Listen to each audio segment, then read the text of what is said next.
Basically fell into photography through skateboarding. Like I grew up skateboarding and was always just fascinated with magazines and videos, and it really started more for me in like the realm of video, like making skateboard videos for a local shop that me and all my friends skated for. And then from there, I was always shooting photos at the same, like throughout, but I got a little bit more serious about it once I started getting out of high school and into college. Constantine Mouse, he was actually the first photographer that I ever did a workshop with. And I was the youngest person at the workshop. And at the end of the workshop, he was selling prints, and he ended up just giving one to me because I don't know why, I think it's because I was the youngest one there, and he's like, here, whatever print you want, just take it. And I still have it. It's in my kitchen, and I look at it all the time. And like when I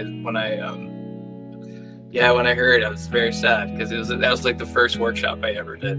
I was like on my own, kind of like branching out into like, oh, I'm interested in this type of photography. Like I want to go learn more about this. And yeah, that was the first one. Yeah, Constantine Manos, like Alex Webb. It was very like street photography focused. And I don't know who else, like a lot of skateboard people, like Ed Templeton.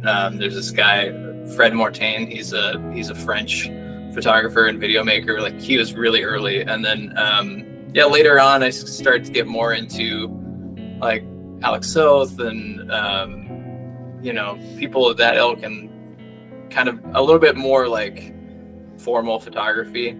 Peter Van Akmel was a big one for me when I started to kind of go outside of skateboarding and focus on photography and other realms. And those are probably like some of the biggest early ones for me.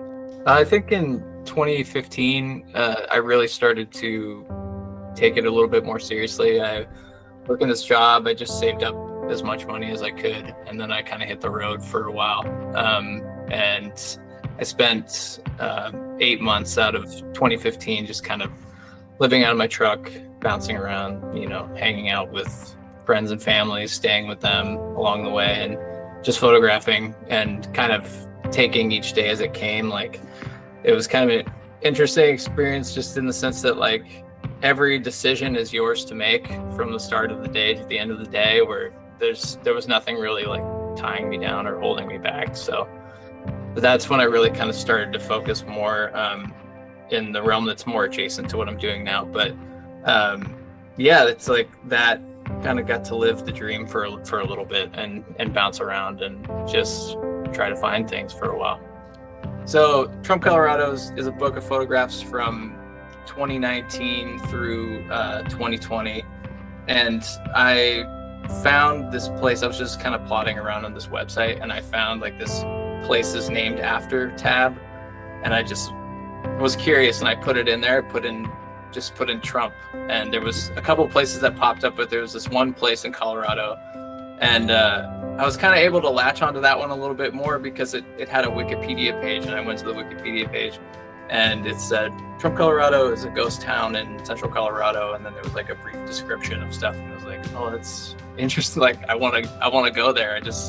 I was kind of fascinated by that idea, and then I was looking at where it was, and it was like very removed. It was like way off in this part of Colorado that is pretty sparsely populated. And I did my first trip in July of 2019, and I went down there, and like kind of immediately, it was one of those trips that I like within the first day, something blew out on my truck, and I couldn't get it fixed because I was in Ogden, and it was Pioneer Day. It was like the big Mormon holiday, and everything was closed. So I was basically marooned in Ogden for a couple days, and it was like everything that I had initially planned just kind of like got pushed to the side, and it put me on this different path that ended up being way better than what I had intended to do. And so I made a couple photographs there. I was able to get my truck fixed, and then it kind of shifted my timeline and what I wanted to do. So I went from there down to Colorado, and that first trip was just kind of one of these things that like I felt very fulfilled by it. It had like kind of filled all the things that I was looking for in like doing this project. I made some cool pictures that I liked, and I was gonna leave it at that, and then I ended up getting convinced to like head back and see what else was there. So I went down again and did 2 more trips, and the second and third time I went, I kind of aligned it with what these other like political moments that were happening. So the one in January of 2020 was during the first impeachment trial. So there was this thing going on, and it's not in any way really related to the work, but it kind of set an undertone while I was doing it. And then in November was the election. So I just decided to kind of do these secondary trips at these other points. And then after I was done with that, I was starting to put the book together, and I looked into, I found an archive for the county that the town is in, the former settlement. So, and they had, first I found these images on this website, and there was a couple of the archival images that ended up in the book. And then I got in contact with them, and I was able to find the oral history that also weaves throughout the book. And I worked with this guy, Evan, at the archive for a couple months, just kind of like pulling things. And then I started taking all of that, and I was just kind of struck by how different and how like innocent and kind of earnest the oral history was, and how different that felt than like the current associations of the name. And so I started weaving that into the work, and just started like going almost backwards in that sense, where like I had a rough sequence together, and I had this oral history, and then I started trying to find ways to piece those 2 things together. This work, there was some element of, I wanted to go back to the same places that I had gone to on previous trips, just in certain circumstances. Like there's a photograph from a motel in La Jara, Colorado, where these huge flowers, are like 8-foot tall flowers, had like grown up in front of this motel. And I went back again in January just to see, how it was different. And that happened there was a couple instances of that in the book, of going back to specific places just to see change on that scale. But other than that, it's mostly just letting things come my way. The rig I'm using, or was using at the time, it's like a GFX that is hooked onto this Cambo rig with like a couple Mamiya RB lenses on the front. So you can use it with large format-esque movements. And so when I would use it like that to do a lot of landscapes or other things that I could take my time with. But the cool thing about that setup is like you can just take the camera, because it's just a box. You can just throw another lens on it, and then I can shoot like handheld and go out and do more of, more of like a spontaneous style of shooting, where I can just wander around and find things. I tend to kind of work in a silo at first, and I'll try to fully form an idea that I have, or at least what I think is like a fully formed version of whatever I'm trying to go for. And then kind of put that together on my own and then check in with people. But for the most part at the beginning, especially when stuff's really early, I don't show a lot of the images to people until I have some kind of sequence or thought together. And then from there, start implementing, you know, getting different voices in, because if you just continually work in a silo, it's impossible to really see what you're doing. So yeah, I think for me, like, I'll work that way in the beginning.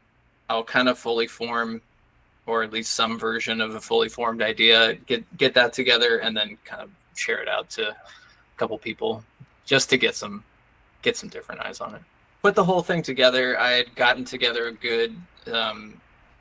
good sequence, and then I kind of hit this point where there was a few things that were unresolved, and I made like 3 really quick dummies in succession, like 3 versions of these small changes that I wanted or thought I needed, and eventually I landed on one of those. And then also I had a friend, he ended up helping me out with a lot of the type design and things like that, and that was actually a surprising moment where, like, even just changing the type design in the book really kind of solidified a lot of stuff, because it changed the tone of things. It had taken everything that I had put together, but kind of like reshaped the box a little bit, and like dropping in like that stylistic thing really helped. There's certain elements that I didn't feel like they communicated well unless they were in that form. Like, there's a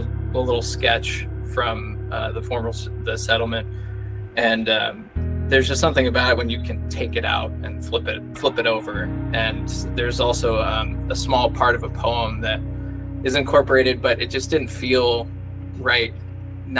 It didn't really feel right sitting on the page. So just to have it kind of as something that you can pull out, just felt like it made it a little bit more special. I don't know. And I wanted to there's an addendum in the back of the book. I wanted that to have a different feel, so that required having another paper stock to kind of like communicate something different. So just trying to communicate, just trying to like take the tactile nature of it and communicate something with that in relation to the work. This is the first book. Basically, with this book, I'm self-publishing, and I created a small imprint to not just put this book out, but do projects with other people moving forward. And so I really wanted to like take my time and figure out the best way to do these things, at least in the best way that I could. So for me, that took a little extra time. I think I finished the design of the book in 2022, and I didn't get books on pallets until October of 2024. But that is like incredibly slow. So that's me taking like every ounce of time that I can take to kind of make sure that things are working out. With this book, I'm not a known quantity, so it's a lot of cold calling, and I've been lucky to get some shops that have been able to carry the book. And at the beginning, it's basically just kind of sending stuff into the void and hoping things come back. And luckily, a couple of things have come back. Jesse's been amazing. He made it book of the month for book club, and so that was a huge thing. But yeah, it's like I'm starting to understand not just the role that like your own community plays, but the role that shops play, and like the role that these other things play, because they all kind of like help move it along. They all kind of help get books out the door in different ways. It's like that too. Like, Kyle was the first person to email me back, and that meant so much to me, to just hear, like, I'm not just sending this out into the ether, like someone's actually latching onto this and wants to order some books. Like, it's insane. Yeah, it's that first round of emails I did. It's just kind of like, well, we'll see, see what happens. But yeah, that was a huge thing for me. Like, and he's sold more books than anyone outside of myself, I think. So it's cool. It's very cool. I think for me, one thing I do is I'll photograph and then I won't look at things for a while. And that's helpful for me because you maybe get caught up on, oh, I didn't do this the way that I wanted to, or maybe I missed this opportunity to shoot something that I didn't take, or like it didn't stop or whatever. And that's still good to have that because it'll motivate you to maybe, push harder to do that in the future. But for me, like I'll kind of let stuff sit for a while, and then I'll come back to it and realize, oh, there were things valuable that I was able to capture there. And I think for me, it's like it's been helpful to remember that. It's like I might not see what I'm doing right now. Like I might be drawn to something that I can't really figure out what the hell it is. But it's yeah, it's sometimes you just got to leave it alone and come back and then realize, oh no, there's something there. And you might not be able to see it yet, but it's something that there's something resonant there that you were attracted to, that you wanted to photograph, that you wanted to try to interpret in some way, and you just kind of have to roll with it. But yeah, I'll sometimes, even with the book, like when I was making my book, I would do an edit and then I would leave it alone for like a month, and sometimes longer, and just not look at it, because you come back to it and you'll pretty clearly be able to see like, oh, that works, that doesn't work. Like you kind of take a little bit of the emotion out of it, and by doing that you can see it a little bit more objectively, and that helps me. So I leave stuff alone, and I'm kind of all over the place. Like I'll get really motivated to do a certain type of work, like I really want to do video stuff, and I'll like get into that to kind of distract from the photo stuff, and then once I kind of run the course with that, I'll circle back.